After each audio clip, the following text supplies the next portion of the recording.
Y'all ready yet? Yeah! Took y'all so long. Yeah, right. Okay, let me tell you how the format of this discussion is going to go. Each participant, Dr. Hagin and Dr. Muhammad, is going to give a 40-minute presentation. The topic of this discussion is Islam an African religion? Okay? Dr. Muhammad has lectured extensively on this subject. So he's going to give a 40-minute presentation. Dr. Hagin is going to come on and give a 40-minute presentation. At the end of their presentations, they will then have an opportunity to ask each other a question. They'll have 3 questions. They'll have opportunity to ask each other 3 questions in alternating order. And then I'll have 3 questions for each participant in alternating order. And then the participants will close out the discussion, and then we'll, time permitting, open up for audience questions. Don't hold your breath for that part. Only because we're getting started kind of late. So, I want to bring on my brother, Dr. Wesley Muhammad.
So now, these brothers are coming forward. So, come on, let's put our hands together more proper for these brothers.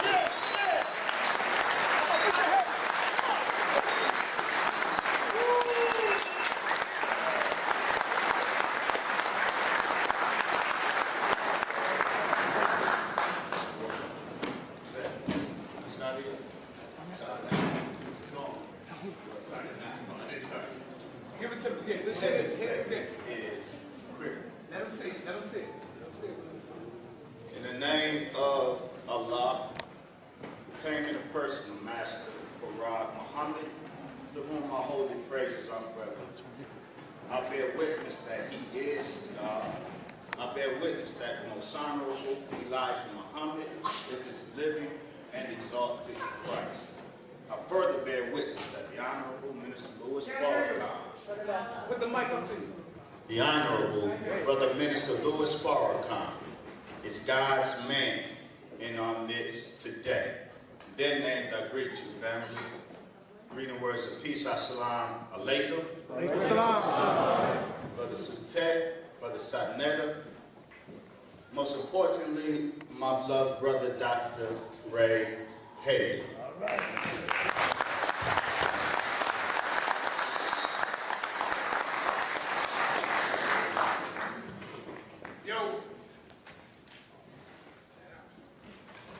First, some caveats. We are here to discuss history. I am a Muslim, but I'm not here in New York to propagate Islam. I am not here to discuss theology. I am here as an historian to present history. Now, undoubtedly, some of the history I present will conflict with some folks' theology. My condolences. Though I do believe, ultimately, history and theology may be reconciled, I will make no attempt to do so tonight. I come strictly to talk history. But Honorable Elijah Muhammad said wisely, of all of our studies, history is most attractive and best qualified to reward our research. If you came to see Dr. Wesley Muhammad and Dr. Red Hagins engage gladiator style in personal beats disguised as intellectuality, you will be disappointed. Dr. Red Hagins is my brother. I honor and respect his efforts to break the religious bonds that still bind us as a people to our slave master, Christian and Muslim slave master. I join you, Brother Ray, in fighting that fight. The question tonight is not, is Islam the true religion of African people? That's a theological question. The question tonight is Islam an African religion? Not the African religion, an African religion. Did Africans create Islam, or did non-African white folks create Islam? That is the question. And I affirm and I will demonstrate tonight that Islam is not a religion created by some white Arabs and imposed on African peoples as a tool of enslavement. Islam is a religion created historically. The historical, traditional, linguistic, archaeological evidence, inscriptional evidence all testifies to the fact that African peoples created Islam. Mamadou Chinyere, in Golden Age of the Moor, Africans in the birth and expansion of Islam asked the question.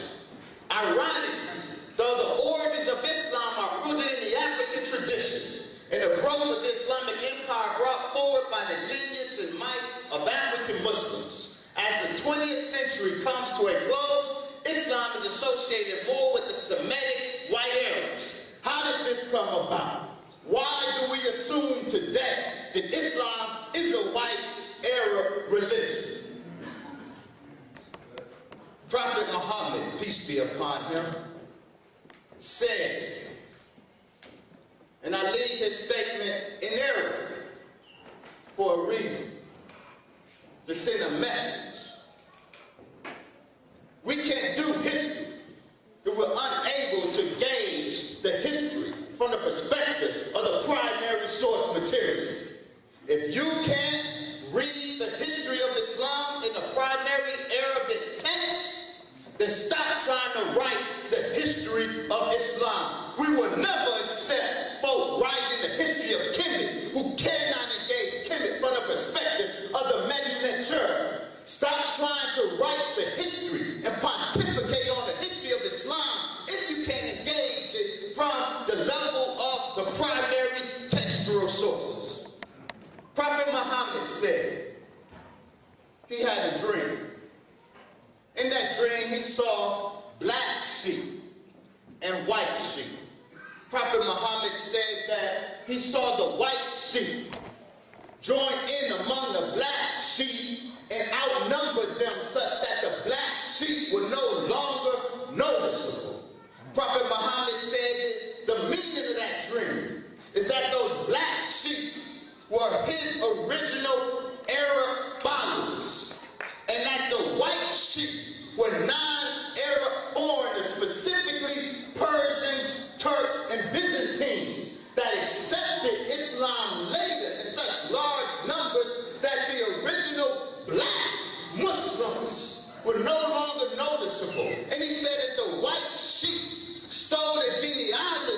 of the black sheep, that is to say the white non-Arabs, once entering Islam, claimed Arabism fraudulently. What is an Arab? It has been said that an Arab is a nomad. Well, etymologically, no, it is not. J. Loder, linguist, philologist, in his important article, The Concept of Darkness in the Hebrew Root, demonstrates that the triliteral root, Arab, Ayn Rabet, and its pre-Proto-Semitic and various Semitic derivatives all mean darkness. And Loder, the philologist and Semitist, demonstrated that etymology suggested our Arab, the Arab means the dark people, the black people. The very term our Arab means black people. That's why I see my brother, Nacho Tahuti. Give Nacho Tahuti a hand. That's why I said white Arab is an oxymoron, because the very term Arab means dark or black. In the Arabic, classical Arabic tradition, the evidence is overwhelming. Al-Arab, Ibn Manzur, in his Lisan al-Arab, the most important Arabic lexicon. If you want to know the meaning of an Arabic word or Islamic word, you have to first go to Ibn Manzur. Ibn Manzur tells us that the pure Arab describes their color as black and the color of the non-Arab as red. And because pure Arabism, the true Arab, is black skin, the very term black skin, Aswadu Jilda, met Halasul Arab, pure Arab. Pure Arab was a black-skinned Arab. Al-Mubarak, the 9th century grammarian from Basra, says the Arabs used to take pride in their darkness and blackness, and they had a distaste for a light complexion. And they used to say that a light complexion was the complexion of the non-Arabs. These are the true Arabs. A black Shamar Arab, a black Omani Arab, black Yemeni Arabs. And this is particularly important. This is an image, a painting done in the 19th century by a German traveler throughout North Arabia and Syria. He painted pictures of the local peoples he found there. This is a Hawazin, a man from Banu Hawazin, a tribe from northern Arabia, in particular Medina, that one of its subsets is a very important tribe, Banu Hazrat. The Banu Hazrat was the tribe from which the Ansar primarily came. Now, all Muslims and students of Islamic history know that the two most important groups in that early drama, which was the evolution of Islam, was the Muhajirun, the immigrants to Medina, from Mecca to Medina, and the Ansar, the helpers, those in Medina that helped them. Those Ansar were the Banu Hazrat and Banu Al. This is what they look like. This is what the Quraysh look like. This is what the Muhajirun look like. This is what the Ansar look like. Who are these black Arabs? At-Tabari knows. The children of Shem, the Semites, settled in the center of the earth, which is between Sartidma and the sea, and between Yemen and Syria. Allah made the prophets from them, revealed the books to them, made them beautiful, gave them black complexion, and also gave them a black complexion with a light brownish undertone. The children of Ham settled toward the south. Allah gave them a black complexion and gave some of them a black complexion with a light brownish undertone. The children of Japheth settled in Safan towards the north. They had light skin and very fair skin. In other words, the Arabs are Semites. The black Arabs are black Semites. What do we know of the Semites? Georgia de Omolet,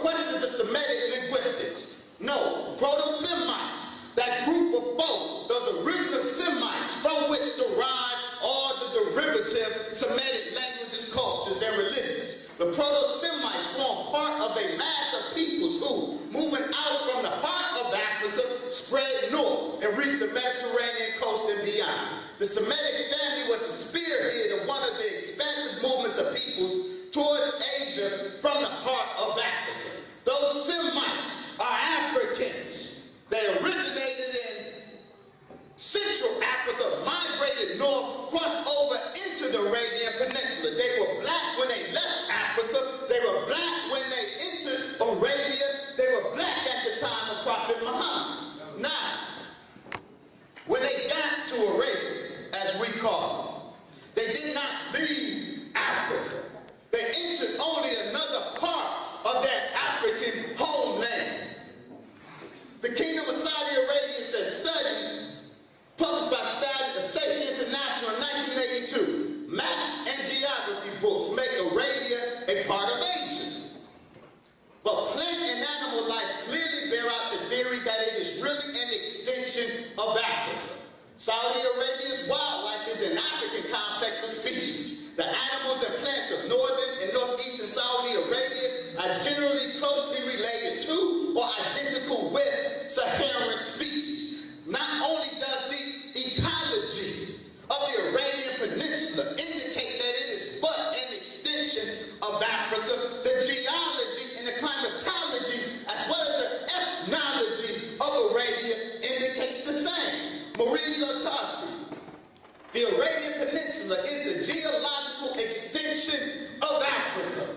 Physically, the peninsula is a part of Africa, landscaped by the same geological and climate processes as the Eastern Sahara and the Ethiopian highlands. In general, Arabia is the continuation of the African system across the Red Sea. Arabia is but northeast Africa. The peoples of Arabia are African peoples, and what these peoples, these Africans in Arabia, contributed to the onward march to civilization must be respected as African contributions to the onward march to civilization, and that includes Islam. Our sister, anthropologist sister, Dr. Manish, Dana Reynolds Manish, she said in her powerful article, Fear of Blackness, the Scriptures and Ethnogenesis of the Original Afro-Arabian Tribes. The inhabitants of the Arabian Peninsula, long after the time of Muhammad, shared the appearance of Ethiopians and other sub-Saharan Africans, as well as customs of present-day Africans stretching from the present country of Sudan to Somalia in the east, to Mauritania, Mali, and Nigeria in the west. These are the facts of pre-Islamic and early Islamic Arabia. The blackness of Arabia didn't start with the coming of Muhammad. Arabia was black and the Arabs were black long afterwards, a point I will emphasize in a moment.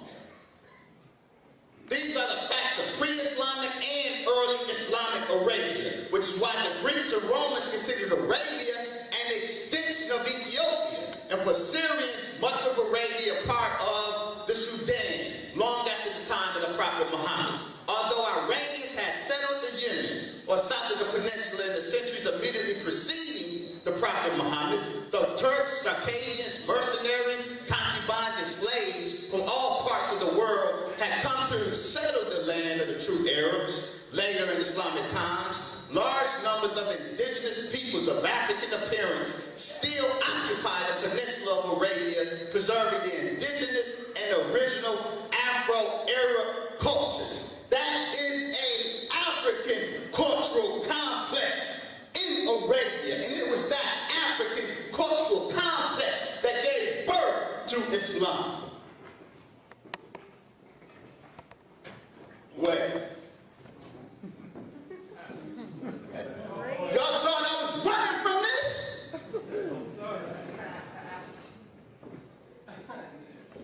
Prophet Muhammad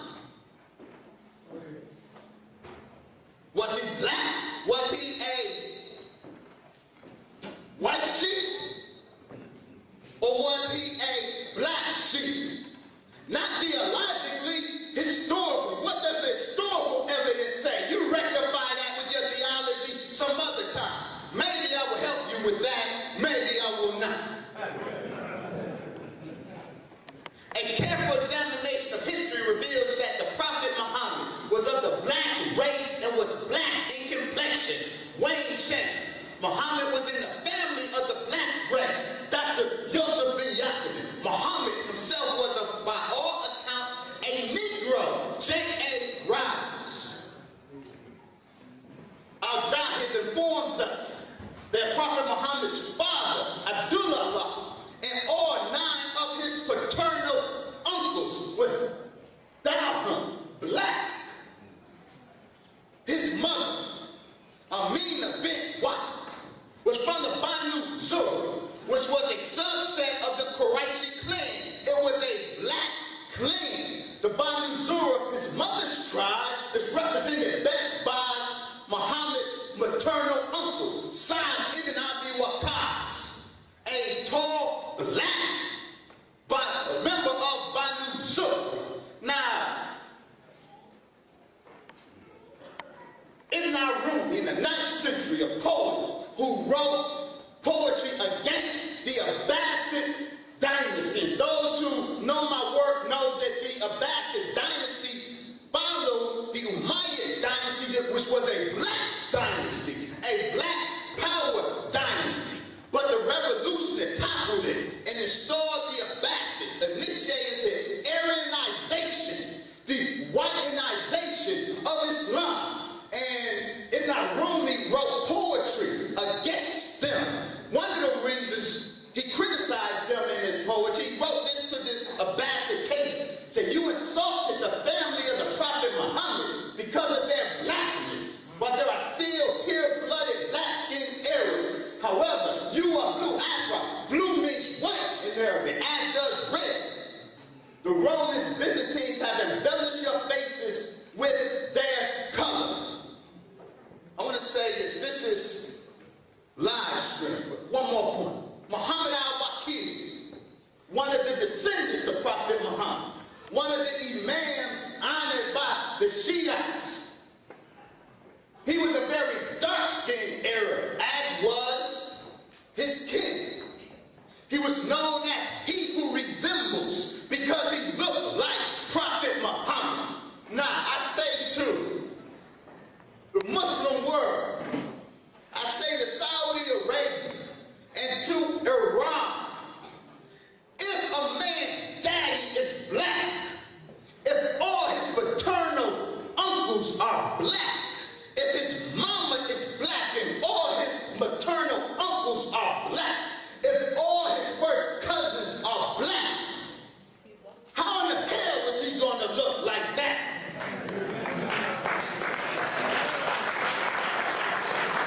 How did he look like that? This white Muhammad, this Aryanized Muhammad, originated from the same place that white Jesus, that Aryan Jesus originated from. Now, yes, I drop a bomb. I can, by Allah's grace, harmonize the theology. But that's not my subject today. I'm dealing with history and history alone. I'm talking about the re-Arabization of Muhammad. If Muhammad was a pure Arab, as all the sources state, he could only look like this. If he was an Arab, he looked like this. We're talking about re-Arabizing Muhammad because an Arab is a black person. If he was an Arab, he looked like this. Now, some of you may say that's a moot point. Him being black or white, because he didn't exist. My brother, Walter Williams, in his book, Historical Origin of Islam, makes that argument, and I respect my brother, Walter Williams. But Walter Williams is, as speaking as a historian, wrong. Brother Walter, in his book, relies on this suggestion by Patricia Crumb from Princeton, the most staunch critic of the historicity historicity of Islamic tradition. And she's a good scholar. She is right to be skeptical of the historicity of Islamic tradition. Brother Walter relies on her to make his claim that Prophet Muhammad didn't exist, but he misuses her. What Patricia Crone actually says on the matter: Muslim literary sources for Muhammad's life only begin around 750-800 CE, Common Era, some 4 to 5 generations after his death. And few Islamicists today take them to be straightforward historical accounts. For all of that, we probably know more about Muhammad than we do about Jesus. And we certainly have the potential to know a great deal more. There is no doubt that Muhammad existed. Occasional attempts to deny it notwithstanding.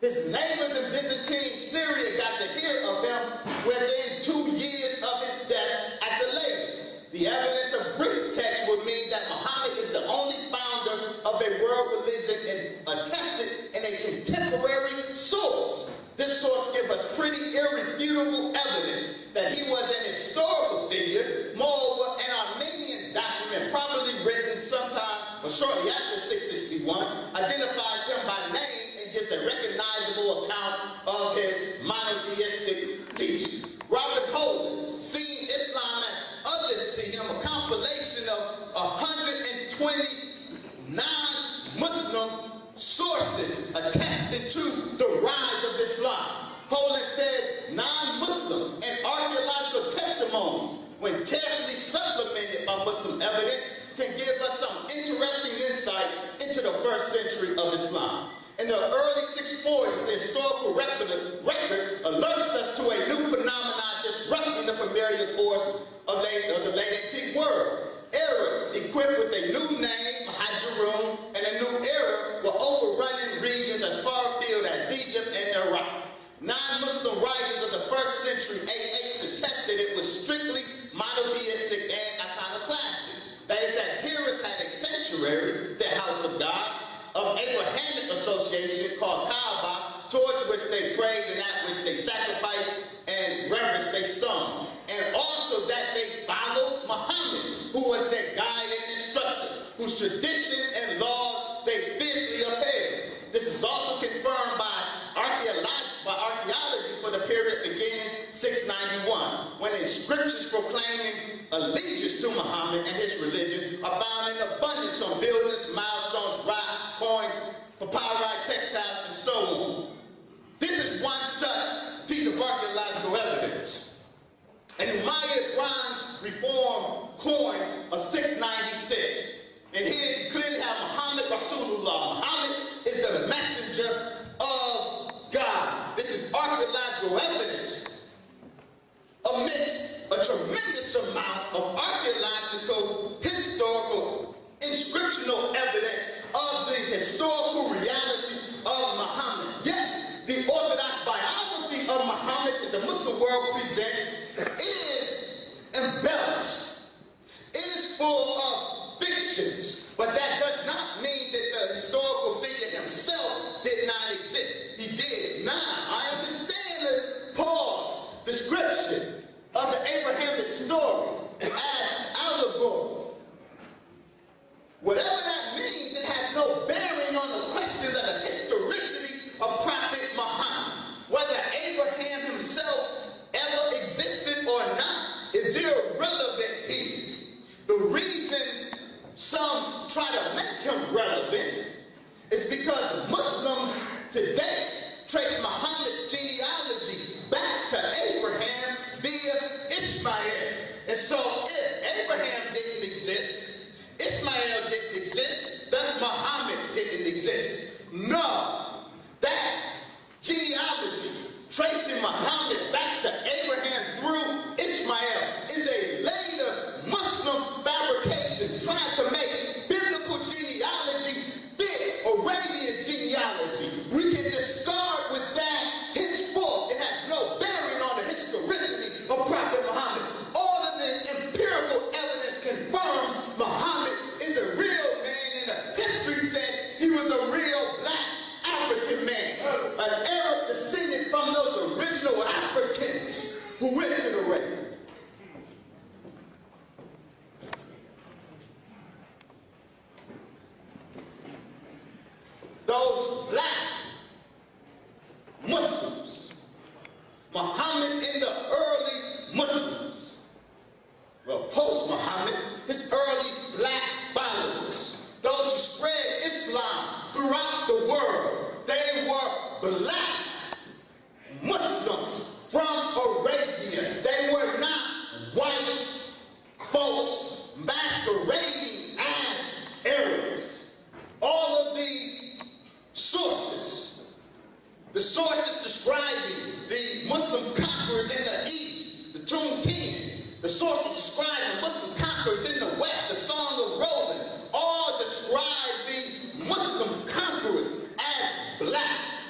kinship. Rahim, the term used, kinship, means the Copts and the Arabians have a genealogical relation to each other. So the prophet instructed the Muslims, when you unseat the Byzantine oppressors of our black people in Egypt, be kind to the Copts because they are same family. They are peoples. The black Arabians who entered Egypt was of the same family of the black Copts that they found in Egypt. Thus, Mamadou Tijani points out correctly, the African Copts no doubt saw the African Muslims from Arabia as liberators. After all, they were kin and kin. This was black Muslims overthrowing a white power structure in a black land. These black Muslims did not abuse the Copts. They took the churches from the white Christians, the Chaldeans, and turned them over to the Copts. They would not allow the Chaldean or white church that oppressed the Copts, would not allow them to appoint a patriarch. As long as Islam and the Muslims were black in Cairo, they treated the Copts as Muhammad instructed them, as kin and kin. Yes, they went into, they got a little bit beside themselves. They got a little bit imperialist. And they tried to go into Nubia, these black Muslims. And they got beat back by the black Christians in Nubia twice. And they got their lesson. They learned their lesson. But that was a black-on-black conflict. And we know about black-on-black conflict. And as much as we will condemn it, we can't de-Africanize it or make it white.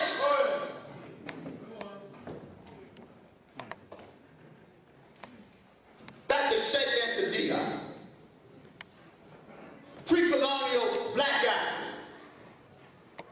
Was Islam imposed on African peoples?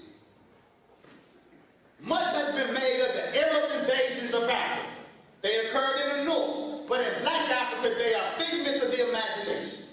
While the Arabs did conquer North Africa by force of bombs, the black Arabs, they quite peaceably entered black Africa. From the time of the Umayyad setbacks in the 8th century, no Arab army ever crossed the Sahara in an attempt to conquer Africa, except for the Moroccan War of the 16th century. Nor was there ever an Arab conquest of Mozambique or any other East African territory. The Arabs in these areas, who became great religious leaders, arrived as everywhere else individually and settled in peacefully. The Arab conquest, theory sociologists, are necessary to their theories, but did not exist in reality.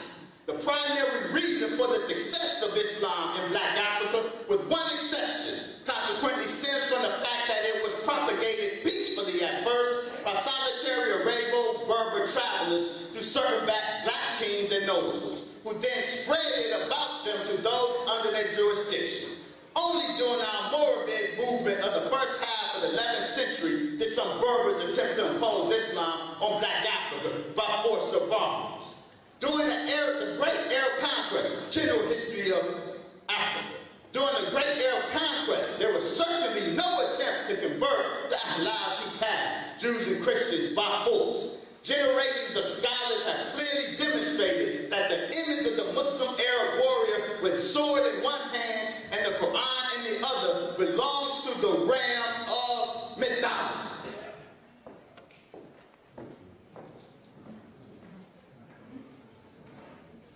I will close by quoting from my brother. I will let him say it himself. It is, if I may, a statement of profound wisdom.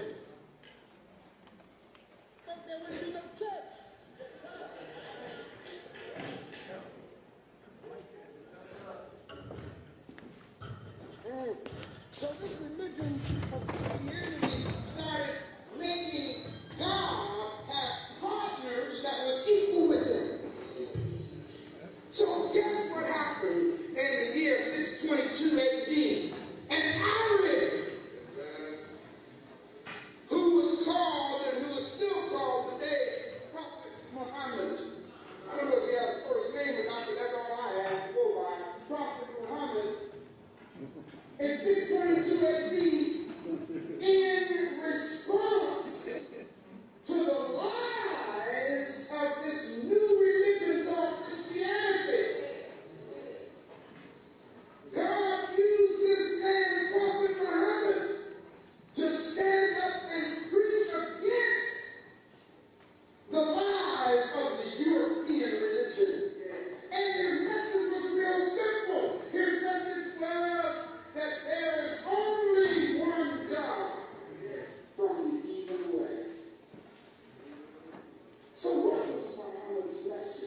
Dr. Wesley is a bad man. Shut it down at the beginning of the goddamn lecture.